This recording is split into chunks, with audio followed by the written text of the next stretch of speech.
came as a surprise to Republican leaders here on Capitol Hill who have not scheduled a vote because they're concerned that they don't have the support they need. In fact, Elaine, according to our most recent count, at least 20 House Republicans have said that they would vote against the bill in its current form. And if every single member of the House votes, the GOP can only afford to lose 22. Well, Nancy, how have Republicans you've spoken to reacted to the White House setting expectations for a vote this week? Some of them have laughed it off. They realize that the White House is trying to put some pressure on Capitol Hill to keep the ball rolling. They understand that the White House wants to look like it is pushing this bill down the road in some way, even though, frankly, at this point, if it is going to get over the finish line, if moderates and conservatives are going to figure out some kind of fix that will make them both happy, it's probably going to happen here on the Hill in negotiations among House members and not as a negotiation between the White House and Capitol Hill. The White House really has taken a step back on the nitty-gritty of this legislation.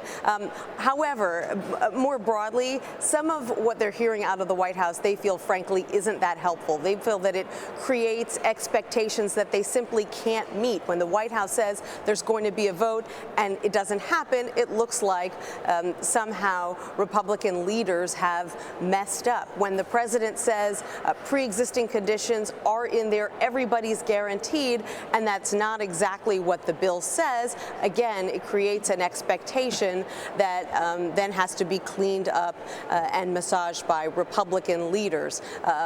However, at this point, Elaine, they're pretty used to having to massage what they hear from the White House. But how do they massage that, Nancy? As we heard you lay out in your piece, the president now indicating he wants this new bill to protect pre-existing conditions.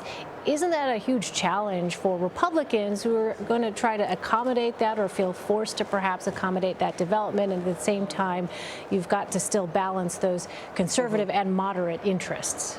Right. Well, frankly, their bigger problem right now is that there are too many centrist Republicans who don't believe that the bill protects people with pre-existing conditions, regardless of what the president says. These moderate Republicans feel that the bill was better before they tried to accommodate conservatives. They feel that in some cases they didn't even feel like the bill was good enough then. They're just too concerned about these high-risk pools that some members believe will serve as a stopgap for people with pre-existing conditions.